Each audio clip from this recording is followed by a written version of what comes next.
आपको आपके घुटनों के अंदर दर्दें होती हैं, जोड़ों के अंदर खिंचाव, अकड़ाव होता है या फिर सोज़िश होती है। घुटनों के अंदर जो दर्दें होती हैं इसकी बेसिकली 4 वजूहात होती हैं। इन 4 में से आपको कौन-सी वजह है वो देखें और फिर मैं आपको लास्ट में बताऊँगा कौन-सी ऐसी ग़िज़ा है जिससे आप इन वजूहात को बिल्कुल ठीक कर सकते हैं। वीडियो के अंत तक लाज़मी देखिएगा। हमारे घुटनों के अंदर मोस्टली जिन लोगों को भी दर्द होता है ना, या तो वो होता है कि घुटने की हड्डी अगर कमज़ोर हो जाए। अगर हम देखें इस हड्डी को और इस हड्डी को, आप दोनों में क्या फ़र्क नज़र आ रहा है? अगर हम देखें तो इस हड्डी के अंदर जो सुराख बने हुए हैं वो बिल्कुल छोटे-छोटे से हैं, लेकिन यहाँ पे अगर देखें तो बहुत बड़े-बड़े सुराख हैं। इन्हें हम ऑस्टियोपोरोसिस कहते हैं। हड्डियों में पोर्स बन जाना, सुराख बन जाना, हड्डियों का भुरभुरापन, इसकी वजह से दर्द हो सकती है। नंबर 2, अगर आपके हड्डियों के बीच की कार्टिलेज यानी कि जो सफ़ेद रंग की नज़र आ रही, ये अगर डैमेज होना शुरू हो जाए तो हमारी हड्डियाँ यहाँ से नोकदार हो जाती हैं। ये कुछ हमें इस तरह की नज़र आती हैं। लाइक ये ऐसे नोकदार पॉइंट्स बने हुए होते हैं हड्डियों के बीच में। पहली क्या वजह होगी कि हड्डियों की कमज़ोरी, दूसरी क्या वजह होगी घुटनों के बीच की कार्टिलेज जो ग्रीस है वो ख़राब हो जाना। तीसरी वजह होती है कि जब हम घुटने को देखते हैं, दोनों का अगर कंपेयर करें तो ये घुटना कैसे आपको सूजा हुआ नज़र आ रहा है कि घुटने के अंदर सोजिश होती है, या कभी-कभार हमें घुटने की बैक साइड को भी सोजिश फ़ील होती है, इस तरह की गिल्टी सी फ़ील होती है। तीसरी वजह ये होगी। और चौथी जो वजह है, जो आखिरी वजह है, वो है पट्ठों की कमज़ोरी, यानी घुटने के अंदर दर्द दरअसल नीचे पिंडली वाला पट्ठा, पीछे हैमस्ट्रिंग वाला या आगे क्वाड्रिसेप वाला पट्ठा, इनकी कमज़ोरी की वजह से हो सकती है। अब आपने देखना है कि आपको इनमें से कौन से मसाइल की वजह से, फिर उस मसले का हम आगे हल निकालेंगे कि आपको हड्डियों की कमज़ोरी की वजह से, आपको घुटनों के बीच की कार्टिलेज या ग्रीस की खराबी की वजह से, आपको घुटने के सोजिश की वजह से, या घुटने के जो पट्टे हैं उनकी कमज़ोरी की वजह से घुटनों में दर्दें होती हैं। अब हम इन सब एक-एक चीज़ का ना इलाज देखते हैं कि क्या इलाज हो सकता है। सबसे पहले हम देखते हैं कि अगर सोजिश हो जाए तो फिर हम किस तरह से इसको ठीक कर सकते हैं। जब भी आपके घुटने में सोजिश हो, और नई-नई सोजिश हो, पुरानी सोजिश नहीं, बिल्कुल एवं अभी 1-2 दिन हुए हैं। अगर नई-नई है, ठंडी टकोर करेंगे, बहुत पुरानी है तो गर्म टकोर करेंगे। इसके साथ-साथ आपने एंटी इन्फ्लेमेटरी खाने खाने हैं। सोजिश को इंग्लिश में इन्फ्लेमेशन कहते हैं, तो हम इस तरह के खाने खाएँगे जो कि इन्फ्लेमेशन को ख़त्म करते हैं। कौन से खाने हैं? जैसे मछली है, आपने मछली का इस्तेमाल करना है, आपने गार्लिक का इस्तेमाल करना है, आपने अदरक का इस्तेमाल करना है, आपने हल्दी का इस्तेमाल करना है, और आपने ज़ैतून के तेल का इस्तेमाल करना है। और अहम तरीन जो कि एंटी इन्फ्लेमेटरी ग़िज़ा है जिसे आप आम रूटीन में इस्तेमाल कर सकते हैं, वो है फ्लैक्स सीड्स, जिन्हें हम अलसी के बीज कहते हैं। इनको आपने कभी भी इस तरह से डायरेक्ट इस्तेमाल नहीं करना है, चम्मच उठा के इसको डायरेक्टली खा नहीं जाना है। तो इसका बेहतरीन तरीका ये है कि इनको हल्का-सा थोड़ा-सा भून लें, भूनने के बाद इनको पीस लें और इस तरह का पाउडर बना लें। जब आप पाउडर बना लेंगे, पाउडर फॉर्मेट के अंदर इसको इस्तेमाल करना है। अब इस्तेमाल करने का तरीका भी ये नहीं होगा कि आप इस पाउडर को डायरेक्टली जो है वो खा जाएँ। आपने ये करना है कि इस पाउडर को सिर्फ़ आधा चम्मच लेना है और लेके आपने इस दही के अंदर डालना है, और दही के अंदर डाल के आप उस दही को खा सकते हैं, या सैलेड के ऊपर छिड़क के आप उस सैलेड को खा सकते हैं। अब पहला जो हमारा मसला था उसका तो हमें हल मिल गया कि अगर घुटनों के अंदर सोजिश है तो हम कौन से खाने खाएँगे जो कि एंटी इन्फ्लेमेटरी खाने होते हैं, लेकिन उनको तरीके से आपने खाना है, कोई नुकसान ना। अब जो दूसरा मसला है कि अगर आपके घुटनों के अंदर कार्टिलेज का खराबी हो जाए, या फिर आपकी हड्डियाँ कमज़ोर हो जाएँ, यानी बीच की ये वाली जो रबड़ है ये ख़राब हो जाए और हड्डियाँ अगर कमज़ोर हो जाएँ, तो आपने कौन सी ग़िज़ा खानी है? इसके लिए दरअसल हमें चाहिए होता है कोलेजन। कोलेजन की आपको मेडिसिन्स भी मिलती हैं, और कोलेजन आपको फ्री में और बहुत अच्छी क्वालिटी और क्वांटिटी के अंदर मिलेगा हड्डियों के शोरबे में से। हड्डियों का शोरबा लें, हड्डियों की यखनी लें, वो कोलेजन से भरपूर होती है, इसका इस्तेमाल करें। इसके अलावा आपने विटामिन सी वाले खाने खाने हैं। विटामिन सी होते हैं जिस तरह एंटीऑक्सीडेंट्स जो खाने होते हैं, वो वाले खाने, जैसे हमारे पास स्ट्रॉबेरीज़ हैं, चेरीज़ हैं, बेरीज़ हैं, या केला है, या फिर माल्टे हैं। आजकल सर्दियों का मौसम है, इसके अंदर विटामिन सी होता है। इन खानों का इस्तेमाल करना, ये एंटीऑक्सीडेंट नहीं, आपके कार्टिलेज की रिपेयर करने में हेल्प करेंगे जो एंटीऑक्सीडेंट्स होते हैं। इसके अलावा हड्डियों की कमज़ोरी के लिए भी कैल्शियम का इस्तेमाल करेंगे हम, विटामिन डी का इस्तेमाल करेंगे। कैल्शियम हमें दूध, दही, हरे पत्ते वाली सब्ज़ी, सैलेड, इन चीज़ों के अंदर मिलता है। विटामिन डी हमें सूरज की रोशनी के अंदर मिलता है। अब हमारा दूसरा और तीसरा मसला भी हल हो गया। कौन-कौन सा? पहले हमने सोजिश ख़त्म की, फिर उसके बाद हमने कार्टिलेज को और हड्डियों की कमज़ोरी की बात की। अब एक और चीज़ है हमारी, और वो है पट्ठों की कमज़ोरी। चाहे ये कमज़ोरी आपको पिंडली वाले पट्ठे में हो, टांग की बैक साइड वाले पट्ठे में हो, या फिर फ्रंट साइड वाले क्वाड्रिसेप्स के अंदर हो।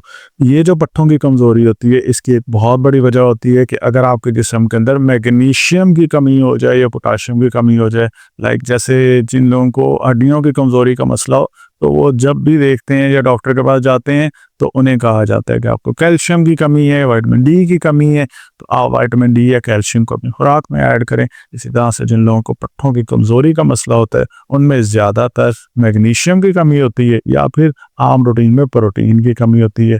अगर आपने मैग्नीशियम वाले खाने खाने हैं तो उनके अंदर हमारे पास आते हैं, सबसे जो इम्पॉर्टेंट है वो है हमारे पास पंपकिन सीड, जिन्हें हम कद्दू के बीज कहते हैं। कद्दू के बीज मैग्नीशियम से भरपूर होते हैं। ये आपके पट्ठों के लिए भी बहुत अच्छे हैं, ये उन लोगों के लिए भी बहुत अच्छे हैं जिनको नींद का मसला रहता है। और पट्ठों में खिंचाव की एक बहुत बड़ी वजह हमारी नींद की कमी और ओवरऑल स्ट्रेस और टेंशन है। सो कद्दू के बीज का आपने इस्तेमाल करना है, कद्दू के बीज बहुत अच्छे होते हैं।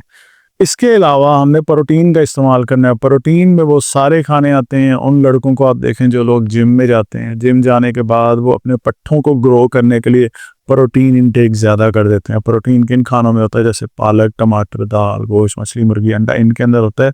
लेकिन ये वो सारे के सारे खाने ऐसे हैं जिनसे यूरिक एसिड भी बढ़ सकता है। सो ऐसे लोग जिनको यूरिक एसिड का मसला है, उन्होंने प्रोटीन का इंटेक नहीं लेना।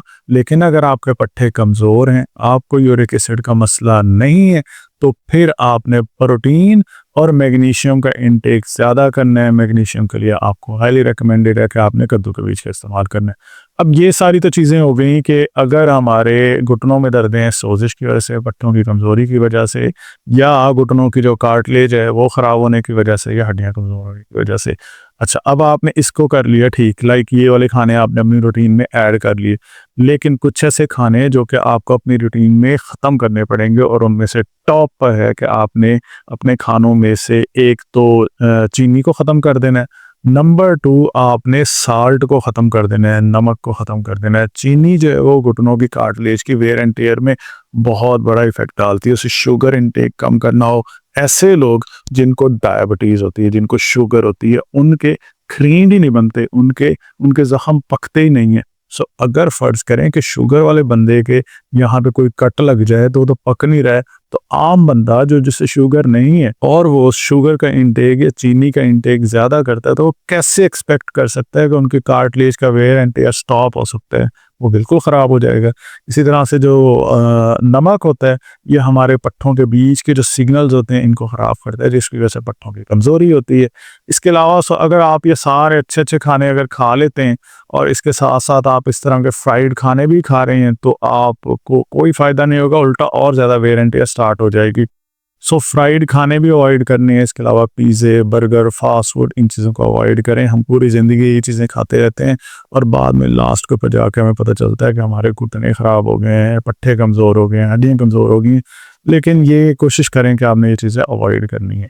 इसके अलावा एक है बहुत बड़ी एहतियात जो कि आपने करनी है। अक्सर लोग गलती से इस तरह की घुटने के ऊपर पट्टी चढ़ा के रखते हैं। ये बिल्कुल भी रिकमेंडेड नहीं है। क्यों रिकमेंडेड नहीं है? जब आप इस तरह की पट्टी चढ़ा लेते हैं तो हमारे घुटने ने इस तरह से मूव करना होता है। जब हमारे घुटने ने ऐसे मूव करना होता है तो हमारी चपनी वाली हड्डी ऊपर और नीचे मूव करती है। आप इस वीडियो के अंदर देख रहे हैं कि चपनी वाली हड्डी किस तरह से मूव कर रही है। अगर मैं इसके ऊपर पट्टी चढ़ा दूं और इसको दूं बांध, तो क्या होगा? जब आप इस तरह से पट्टी चढ़ा लेंगे तो हमारे इस चपनी वाली हड्डी के ऊपर आएगा प्रेशर, ये हड्डी के साथ रगड़ेगी, जिससे हमारी और ज्यादा रगड़ की वजह से और ज्यादा कार्टिलेज डैमेज हो जाएगी। इसी कार्टिलेज को ही हम घुटनों की ग्रीस कहते हैं। यानी कि हम अपने घुटनों की ग्रीस को एक तो गलत खाने खा के खराब करते हैं, दूसरा फिर कहीं से सुन लेते हैं कि ये वाली पट्टी हमें चढ़ानी चाहिए, गर्म पट्टी हमें चढ़ानी चाहिए। इससे आप और ज़्यादा तबाह कर लेते हैं। इसका हल क्या है? इसका हल ये है कि इस तरह की पट्टी लेंगे कि जिसके अंदर इस जगह के ऊपर, घुटने वाली जगह के ऊपर सुराख होना चाहिए। ऐसी पट्टी लेंगे, ये वाली पट्टी होगी। और ये आपको अक्सर मार्केट के अंदर जब हम खरीदते हैं तो बड़े छोटे के मसले चलते रहते हैं, तो ये आप फ्लेक्सिबल ले सकते हैं। ये जो आपको नंबर शो हो रहा है, आप इसके ऊपर भी ऑर्डर कर सकते हैं। सो इस तरह की आपने नी ब्रेस ऑर्डर करनी है, आपने इसको इस्तेमाल करना है। सॉफ्ट सी होनी चाहिए, नरम सी होनी चाहिए। जो चपनी वाली जगह इसको खुला हुआ होना चाहिए, ये इस तरह से। जब आप इसको पहनेंगे ना, आपके घुटने के ऊपर जो चपनी वाली जगह है ना वो फ्री होगी।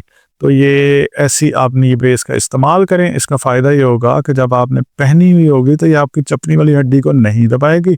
तो जब आप मूवमेंट करेंगे, जब आप अपनी घुटने को हिलाएंगे, तो आपकी चपनी वाली हड्डी जो वो फ्री रहेगी, ये इसके ऊपर प्रेशर नहीं डालेगी, हड्डियों के बीच की ग्रीस ख़राब नहीं होगी। सो ये इम्पॉर्टेंट चीज़ होगी जो कि एहतियात आपने करनी है। इसके अलावा एक लास्ट चीज़ ये है कि आपने पानी की कमी नहीं होने देनी। ऐसे लोग जिनको पानी की कमी हो, घुटनों की कार्टिलेज और घुटनों के बीच का जो साइनोवियल फ्लूइड है वो भी कम होता है, जिसकी वजह से हमारे घुटनों के अंदर और ज़्यादा दर्दें हो सकती हैं। इसके अलावा अगर आपका कोई भी सवाल है, आप नीचे कमेंट्स में पूछ सकते हैं। मुल्तान से हैं तो आप मेरी क्लिनिक पे विज़िट कर सकते हैं। मुल्तान के अलावा अगर किसी और शहर से हैं तो व्हाट्सएप नंबर के ऊपर राब्ता करके आप मेरे साथ डायरेक्टली वीडियो कंसल्टेशन भी कर सकते हैं, जिसमें आप अपने एक्सरेज, अपनी सारी डिटेल्स शेयर करेंगे, उसके अकॉर्डिंग मैं आपको गाइड कर दूँगा।